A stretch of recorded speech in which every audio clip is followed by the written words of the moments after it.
Assalamualaikum warahmatullahi wabarakatuh. Kita lanjut lagi ke materi selanjutnya, yaitu tentang anatomi potong lintang bagian abdomen dan organ dari reproduksi ya.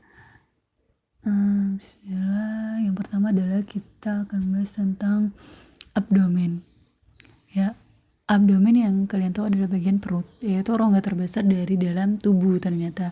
Kemudian bentuknya lonjong dan meluas dari atas dari diafragma sampai pelvis, bagian panggul di bagian bawah. Kemudian rongga abdomen jika dilukiskan menjadi dua bagian, yaitu upper abdomen dan lower abdomen. Kalau upper itu bagian dari atas ya, kemudian lower itu di bagian bawah. Upper abdomen terbagi jadi kanan dan kiri, kemudian lower juga terbagi jadi bagian kanan dan kiri. Nah, batas-batas dari rongga abdomen adalah di bagian atas batasnya dengan diafragma, kemudian di bagian bawah batasnya dengan pintu masuk panggul, yaitu dari panggul besar, kemudian di depan dan di kedua sisi otot abdominal. Kemudian ada tulang-tulang iliaka dan iga-iga sebelah bawah. Kemudian di bagian belakang ada berbatasan dengan tulang punggung dan otot psoas dan quadratusum lumborum. Kemudian bagian dari rongga abdomen beserta daerah-daerahnya. Nah, ini ada bagian vertikal kanan, vertikal kiri, transpilorik, dan bagian intertuberculum yang bagian bawah. Lalu upper abdomen atau bagian atas terdapat beberapa organ. Di antaranya adalah ada hati, empedu, lambung, ginjal, limpa, pankreas, dan lainnya. Kita sudah membahas satu-satu fungsi dari hati, empedu, lambung, ginjal, dan limpa, pankreas nih. Di bagian upper abdominal ini ada lambung, ya, hati atau liver, pankreas di sini, kemudian ada ginjal di sini kanan dan kiri, kan? Kemudian ada empedu, ya. Lalu selanjutnya regio abdominopelvis. Di dalam regio abdominopelvis terdapat 9 petunjuk yang digunakan dalam ilmu anatomi, yaitu untuk memfasilitasi rujukan struktur tubuh dan organ-organ internal bagian bawah tubuh. Jadi fungsinya untuk meraba. Kalau dari luar, di bagian sini ada apa ya, di bagian sini ada apa ya, fungsinya seperti itu. Nah, kita bahas satu persatu. Ada regio umbilikal terletak pada pusat abdomen. Di sini pusatnya itu umbilikal di bagian pusar. Kemudian ada regio epigastrum terdapat di bagian superior dan dari regio umbilicus atau di bagian atasnya epigastrium. Di sini berarti terdapat ada lambung di dalamnya. Kemudian ada hipogastrium terletak di bagian inferior regio umbilicalis. Ya. Di sini hipogastrium. Kemudian ada hipokondrium kanan dan kiri. Hipokondrium, ya. Maaf ya, untuk hipogastrium di bawah, ya, kan bagian inferior berarti bagian bawah. Kemudian untuk hipokondrium ada kanan dan kiri, ya. Kemudian di sini kan ada bagian hati. Kalau yang sebelah kanan hipokondrium, sebelah kiri ada bagian lambung juga, bagian dari lambung juga masih ada di situ. Kemudian regio lumbar kanan dan kiri, artinya di sebelah umbilikal kanan dan kiri. Di sini ada usus besar, kemudian di sebelah kirinya ada usus kecil juga sebagian usus besar. Kemudian ada regio inguinalis kanan dan kiri terletak lateral dari regio hipogastrium kanan dan kiri. Nah, di sini ada kalau yang bagian kanan ada usus buntu, ya kan. Terus bagian kirinya masih berhubungan dengan usus kecil, ya. Kemudian kita lanjut ke tadi tentang bagian-bagian dari regio. Jadi ada 9. Ada regio umbilikal, epigastrium, hipogastrium, kemudian hipokondrium kanan dan kiri, lumbar kanan dan kiri, inguinalis kanan dan kiri, ya. Ini bisa kalian lihat di dalam gambar Kemudian lanjut ke tulang panggul wanita. Setiap wanita pasti mempunyai anatomi panggul yang unik dan berbeda satu sama lain. Panggul terdiri atas bagian keras yang dibentuk oleh tulang dan bagian lunak yang dibentuk oleh otot, jaringan, dan ligamen. Ya, panggul wanita lebih besar daripada panggul pria karena kan untuk terjadinya kehamilan pada wanita. Nah, fungsi bagian keras panggul wanita adalah sebagai berikut. Yang pertama adalah menyangga isi abdomen.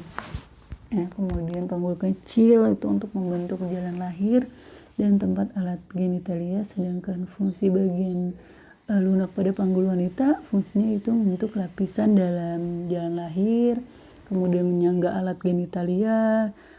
Kalau yang sudah pernah kita bahas tentang alat genitalia pada wanita bahwa ada ligamen-ligamen ya kan, otot-otot ya, itu bagian yang lunak dari panggul tersebut. Kemudian menyangga agar tetap posisinya normal saat hamil maupun nifas. Kemudian saat persalinan berperan juga dalam proses kelahiran dari kala uri atau kala plasenta.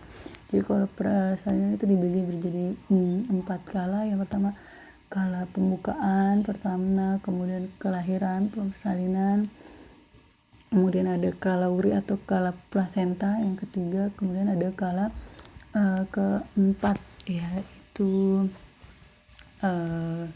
kala ketika observasi.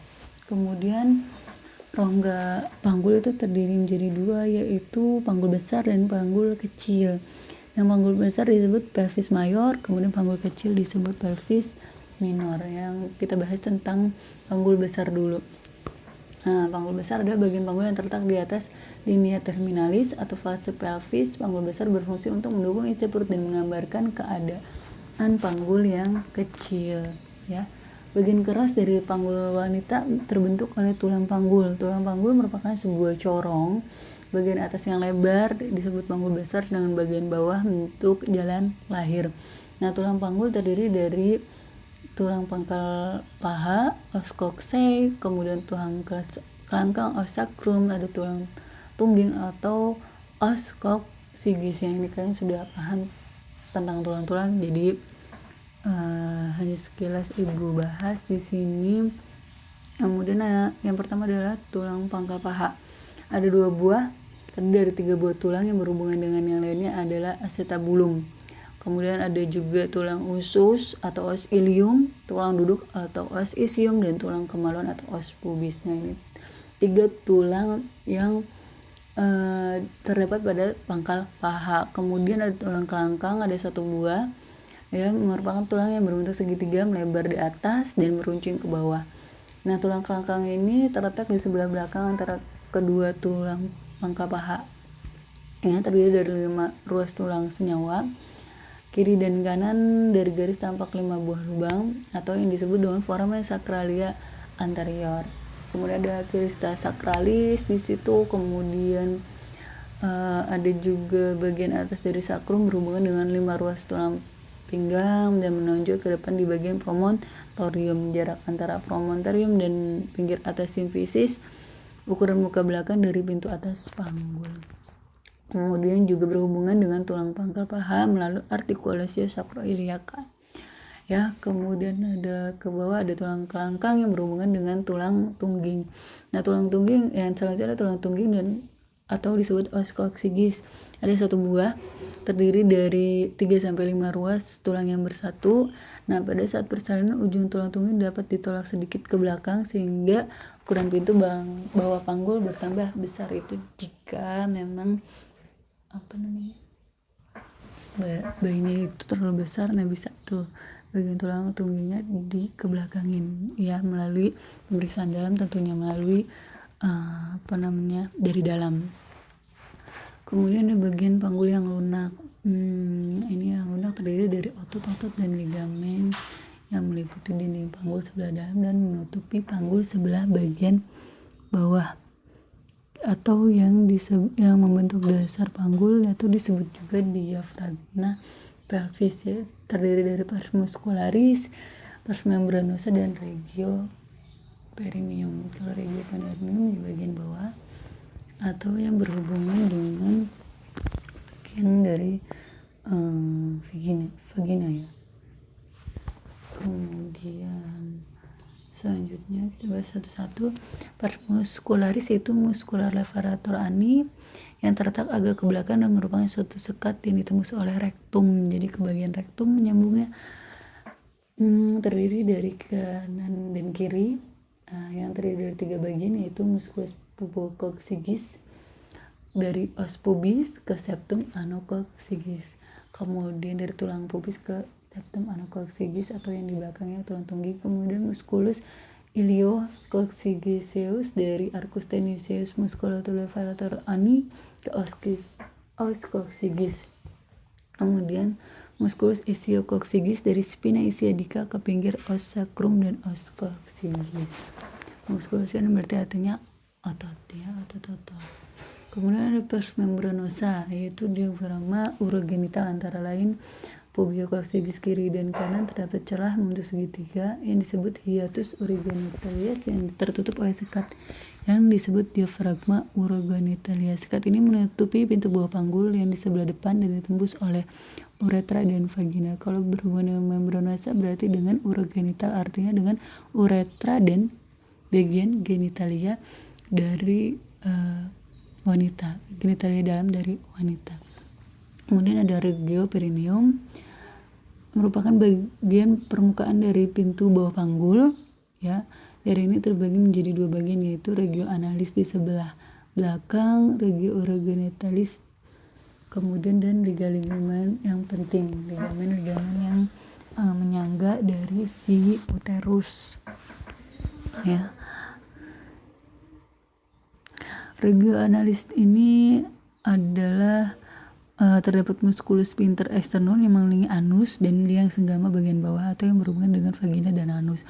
Kalau regio urogenitalis masuknya ke terdapat musculus ischio-cavernous dan transversus perineum cervicialis di bagian depan, di bagian dekat dengan ureter. Nah, kalau ligamen-ligamen ini ada ligamen sacroiliaca, ligamen sacrospinoceum, ligamen sacrotuberosum, fungsinya untuk menyangga si uterus pada wanita.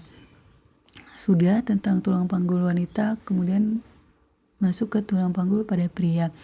Rongga panggul pada pria lebih sempit ya daripada wanita, dan ruas antara tulang duduknya juga tak selebar wanita. Ini disebabkan karena panggul memang dirancang hanya sebagai alat gerak kalau pada pria, kalau pada wanita sebagai alat reproduksi juga jalan lahir dari si bayi. Kemudian tulang panggul terdiri dari tulang 3 nyusun hampir sama dengan tulang wanita, yaitu tulang panggul, sakrum, dan tulang ekor.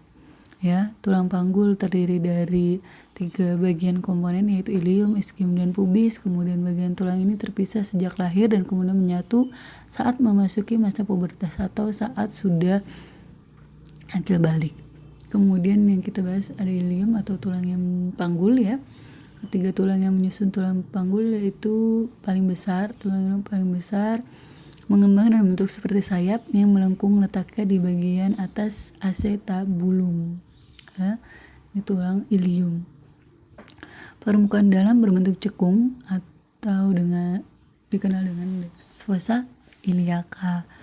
Kemudian permukaan luar berbentuk cembung ya, yang dikenal sebagai permukaan glutalis saling terikat dengan otot glutalis. Kemudian selain bentuk yang melengkung, komposisi penyusun bagian ilium juga menebal yang akan membentuk krista iliaca. Kemudian bagian ini memanjang dari depan tulang iliaca ke belakang tulang iliaca. Selanjutnya adalah bagian pubis. Pubis merupakan tulang bagian depan dari tulang pinggul, yaitu disatukan oleh simfisis pubis ya kan. Kemudian sejajar dengan tulang ekor di belakangnya atau coccygeus. Kemudian letaknya bisa bervariasi pada sebagian orang. Simfisis pubis cenderung menjadi pusat pada tubuh seseorang. Ini ligamennya ya kan. Ini coccygeus di belakang, ini ada tulang paha femur, ini tulang pubis, simfisis pubis, ini tulang pubis. Kemudian selanjutnya adalah ischium, yaitu membentuk bagian posterior inferior pada tulang pinggul. Nah, pada ischium terdapat 2 ligamen, yaitu ligamen sacropinous dan ligamen sacrotuberous. Dan ligamen sacropinous ini terletak dari tulang belakang sampai ke sacrum yang membentuk foramen skiatik yang besar, kemudian sakrotuberous terletak dari sakrum sampai ke tuberosita ischial membentuk foramen skiatik yang lebih kecil. Nah, seperti yang disebutkan sebelumnya, selain tulang pinggul terdapat juga tulang ekor dan sakrum yang juga menyusun tulang pinggul. Letak tulang ekor berada di bawah sakrum ya. Koksigis ada di bawah sakrum, kemudian panggul membentuk tulang belakang serta soket sendi pinggul pada tubuh. Kemudian organ-organ yang dilindungi dalam anatomi panggul pria yang fungsinya melindungi organ-organ penting di dalamnya, pencernaan, kemudian organ reproduksi. Kemudian sementara pada organ reproduksi pria memiliki otot sendiri, otot penis, corpora cavernosa disebutnya. Kemudian ketika terjadinya ereksi, biasanya corpora cavernosa akan terisi darah dan membuat penis menjadi kencang. Nah, saat penis sedang ereksi terdapat lapisan yang dalam yang bernama corpus spongiosum tetap dalam keadaan kenyal dan lentur. Nah, organ panggul pria, tulang panggul pria ini melindungi corpus spongiosum, kemudian corpus cavernosa, kemudian lapisan ini juga melindungi uretra, saluran yang membawa air kencing dan air mani keluar dari tubuh sejak ereksi hingga air mani keluar saat ejakulasi. Kemudian pelepasan urin dari tubuh diatur oleh kelenjar prostat. Ya, sudah kita bahas, kelenjar prostat juga dilindungi pada tulang panggul. Nah, kelenjar prostat berada di atas kandung kemih yang merupakan tempat untuk menyimpan urin, kandung kemih. Nah, oke, sampai situ pembahasan kita pada materi ini. Semoga dapat dipahami. Jika ada pertanyaan silakan disampaikan. Ibu akhiri, wassalamualaikum warahmatullahi wabarakatuh.